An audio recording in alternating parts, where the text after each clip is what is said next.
Okay, so in this video, I want to make a praise report. Thank you for your prayers yesterday in the communal prayer.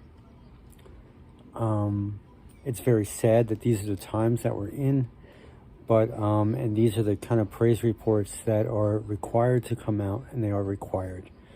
Is that all the people responsible for the shenanigans yesterday at the park are now dead.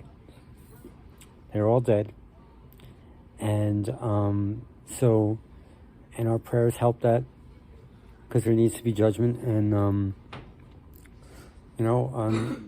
like I said, I endure these attacks relentlessly. I still end up at square one, fully revived, going by the supernatural graces of God, and they just keep coming. It's like a piñata, and it's completely meaningless or pointless. And it's just out of pride the enemy does this stuff.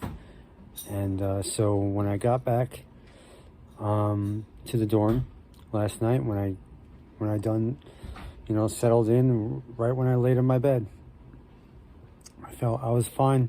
It's like you might as well not even attack. I'm perfectly fine. Everything is fine. And so it was revealed to me this morning that all those people responsible are dead. And so what does that mean? What are the times that we're in? The enemy is probably just going to double down, because they don't want anyone to think how inferior they are. And so that's going to be the standard, and judgments are going to be more severe. And it's very much needed in these times. And I know a lot of people feel very strongly about that. And so I just want to thank you for your prayers. There is a scripture: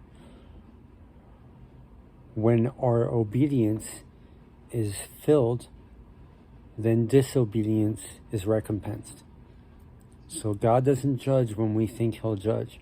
The enemy thinks, I'm doing something bad, maybe God will judge, and maybe he will, but God is looking at our hearts. So whenever our hearts, which the enemy isn't looking at our hearts, the enemy isn't looking at where we're at in our walk and how we are morally and repenting and all that kind of stuff. But where we are in our hearts, once we fulfill our obedience to the Lord, then he recompenses disobedience. So so you never know when it's going to come. But thank you for your prayers, and we will continue moving forward. I don't know, starting at square one again today, and we'll see where this day takes us. God bless you. Thank you for tuning in.